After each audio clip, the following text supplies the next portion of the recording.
வணக்கம், எல்லாரும் எப்படி இருக்கிறீங்க? நான் இன்றைக்கு யாழ்ப்பாணத்து தேசிக்காய் ஊறுகாய் தான் செய்ய போகிறேன். இதில் நான் 20 தேசிக்காய் எடுத்திருக்கிறேன்.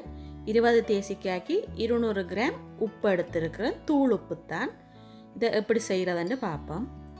இந்த தேசிக்காயை நான் எல்லாம் கழுவிட்டு துடைச்சி வச்சிருக்கிறேன். இந்த தேசிக்காயிൻ്റെ மேல் பக்கத்தில் தான் நாங்கள் வெட்ட வேணும். இதை புல்லாக நாங்கள் வெட்டக்கூடாது. தேசிக்காயை பாதியாக 4 துண்டாக நாங்கள் வெட்டி எடுக்க வேணும். இந்த மாதிரி நான் வெட்டுற மாதிரியே வெட்டி எடுக்க வேணும். 2 பக்கத்துக்கும் நல்லா கீழ்ப்பக்கம் வரை நீங்கள் வெட்டக்கூடாது. வெட்டினா தேசிக்காய் எங்களுக்கு பிஞ்சிடும். அதுக்குள்ள நாங்கள் உப்பு போட இல்லாமல் போயிடும். இந்த மாதிரி கீழ்ப்பக்கம் கொஞ்சம் விட்டு வெட்ட வேணும். இப்படி நாங்கள் ஓப்பன் பண்ணி பார்க்கும்போது இப்படித்தான் இருக்க வேணும். நல்லா வெட்டினோம்னா எங்களுக்கு உப்பு கொட்டுடும். இப்போ நான் இந்த 20 தேசிக்காயும் நல்லா வெட்டிட்டேன். இப்போ இதுக்கு நாங்கள் உப்பு போட வேணும். தேசிக்காய்க்குள்ள எடுத்து வச்சிருக்கிற தூள் உப்பை இந்த தேசிக்காயை ஓப்பன் பண்ணிவிட்டு அந்த தேசிக்காய்க்குள்ளே நாங்கள் உப்பை போட்டு நல்லா அமர்த்தி விட வேணும். நீங்கள் 2 பக்கமும் எல்லா பக்கத்துக்கும் இப்படி ஓப்பன் பண்ணிவிட்டு உப்பை போட்டு அமர்த்தி விட வேணும். எங்களுக்கு எவ்வளோ உப்பு போடுறோமோ அவ்வளோத்துக்கு நல்லது. அந்த தேசிக்காயில் உப்பு நல்லா ஊறி வரும். இப்படி இந்த மாதிரி இறுக்கி அமர்த்தி விட்டீங்கன்னா அந்த உப்பு வெளியில் கொட்டுண்டாது.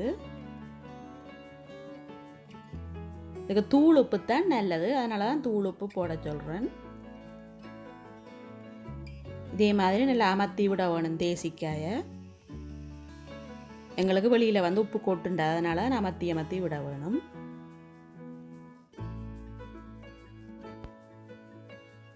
இதே மாதிரி நாங்கள் எல்லா தேசிக்காய்க்கும் உப்பை போட்டு நல்லா அடைஞ்சி விடுவோம். உள்ளுப்பு இந்த மாதிரி உப்பு போட்டு அடைஞ்சிட்டு நாங்கள் பார்த்தோம்னா தேசிக்காய் வெட்டினதே தெரியாமல் இருக்கும்.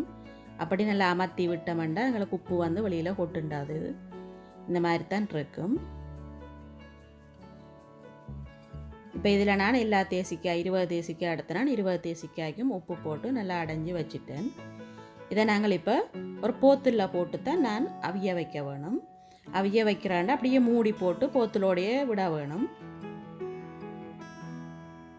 இப்போ ஒரு நான் கிளியரான போத்தல் ஒன்று எடுத்துருக்கிறேன். இந்த போத்தலுக்கு எந்த ஈரப்பதமும் இருக்கக்கூடாது. தண்ணி மாதிரி எதுவும் இருக்கக்கூடாது.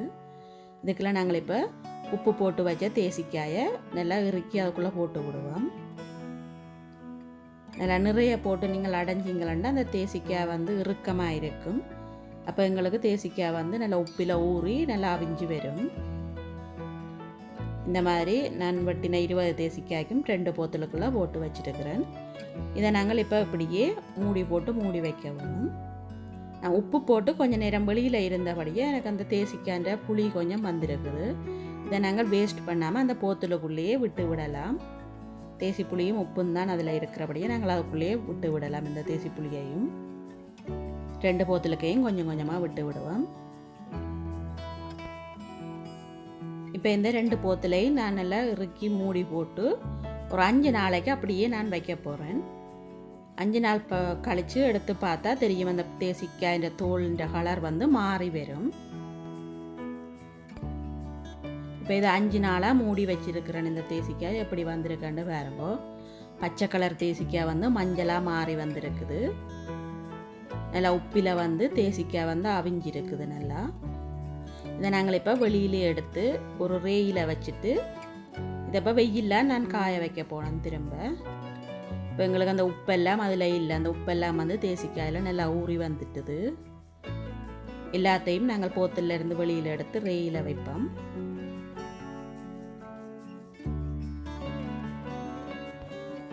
நான் இப்போ எல்லா தேசிக்காயும் வெளியில் எடுத்துட்டேன். இதை இப்படியே நான் வெயிலில் காய வைக்க போகிறேன். இது வெயிலில் நல்லா காய வைக்க வேணும். ஒரு 8 இருந்து 10 நாளைக்கு நாங்கள் வெயிலில் இதை காய வச்சு எடுப்போம். இது இப்போ நல்லா 10 நாளாக நான் காய வச்சு வெயிலில் எடுத்திருக்கிறேன். நல்லா காஞ்சி வந்திருக்குது. தேசிக்காயை பார்க்கவே தெரியுது.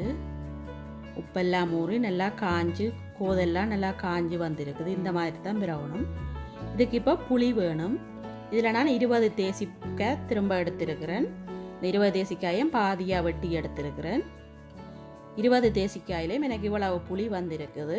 இந்த புளிக்குள்ளே நாங்கள் இதில் நான் 2 டேபிள் ஸ்பூன் மஞ்சள் தூள் எடுத்திருக்கிறேன். இந்த மஞ்சள் தூளை அதுக்குள்ளே போடுவோம் புளிக்குள்ளேயே. தனி மிளகாய் தூள் 1.5 டேபிள் ஸ்பூன் எடுத்திருக்கிறேன். இதையும் அதுக்குள்ளேயே போடுவோம்.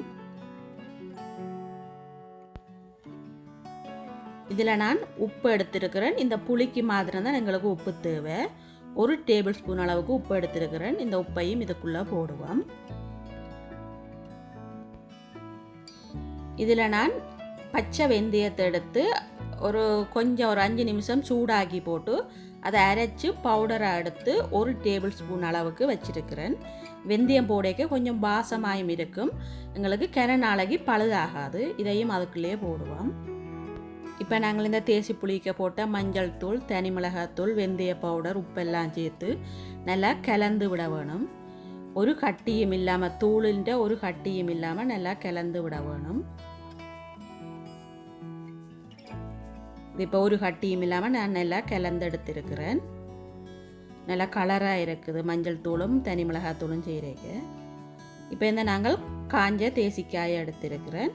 இதை நான் அப்படியே போட்டு புளி விடையில் இந்த தேசிக்காயை ஒவ்வொண்டா நாங்கள் பிச்சை எடுக்க வேணும். 4 பாதி பாதியாக இருக்குது. அதை நான் ஒவ்வொண்டா பிச்சை எடுக்க போகிறேன். இந்த மாதிரி நான் தனித்தனியாக ஒவ்வொண்டா பிச்சை எடுக்கிறேன். இப்போ நான் எல்லா தேசிக்காயையும் தனித்தனியாக பிச்சை எடுத்துட்டேன். இப்படி பிச்சை எடுத்து எங்களுக்கு புளி விடைக்க எங்களுக்கு ஈஸியாக இருக்கும். இந்த மாதிரி ஒவ்வொண்டா பிச்சை எடுக்க வேணும். இப்போ இதில் நான் ஒரு போத்தில் எடுக்கிறேன். இந்த போத்திலையும் எந்த ஈரத்தன்மையும் இருக்கக்கூடாது.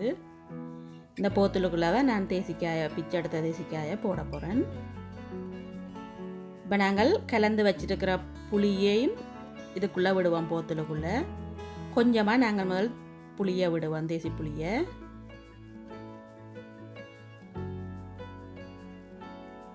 போத்தலுக்கு விட்ட புளிக்குள்ளே நாங்கள் பிச்சு வச்சிருக்கிற தேசிக்காயையும் அதுக்குள்ளேயே கொஞ்சமாக போடுவோம். இப்படி கொஞ்சம் புளியும் கொஞ்சம் தேசிக்காயையும் போட்டு நாங்கள் அந்த போத்தலுக்கு நிரப்பி விடணும். நான் இப்போ அந்த போத்தலுக்குள்ள எல்லா தேசிக்காயையும் புளியையும் விட்டு நல்லா புல்லாக வந்திருக்குது. எனக்கு ஒரு போத்தலுக்குள்ளேயே போடலாம். இதை பார்க்க தெரியுது, நல்லா கலராக இருக்குது. இந்த மாதிரி கலர்லேயே நாங்கள் இருக்க வேணும். இதை இப்போ நாங்கள் மூடி போட்டு இப்படியே நான் 1 மாதத்துக்கு அப்படியே ஓப்பன் பண்ணாமல் வைக்க போகிறேன். போத்தில் திறந்து பார்க்காம அப்படியே நாங்கள் வச்சு விடுவோம் 1 மாதத்துக்கு. இது இப்போ நான் 1 மாதம் கழித்து இந்த போத்தில் ஓப்பன் பண்ணி இருக்கிறேன். எப்படி ஊறுகாய் வந்திருக்கேன்னு பாருங்கோ. கலர் மாறாமல் அப்படியே இருக்கும். இப்போ இதை நான் வெளியில் எடுத்து காட்டுறேன் எப்படி இந்த ஊறுகாய் வந்திருக்கேன்னு. இப்படி நாங்கள் ஒவ்வொரு பீஸாக பிச்சு போட்டபடியாக எங்களுக்கு இது ஈஸி எடுக்கிறதுக்கும் எங்களுக்கு சாப்பிடும்போது தேவையான அளவுக்கு நாங்கள் எடுத்து சாப்பிடலாம்.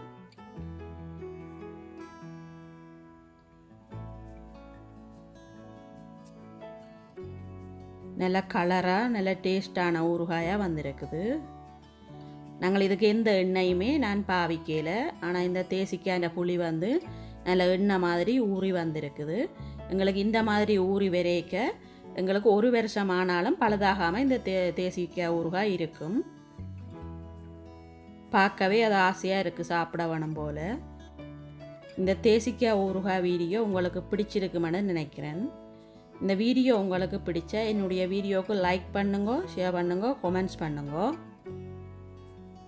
நீங்களும் இதே மாதிரி வீட்டில் செய்து பாருங்க. இதை நான் இப்போ எடுத்து ஒரு சின்ன ஸ்பூனால் வெட்டி காட்டுறேன். எப்படி சாஃப்டாக இருக்கண்டு அந்த ஊறுகாய்.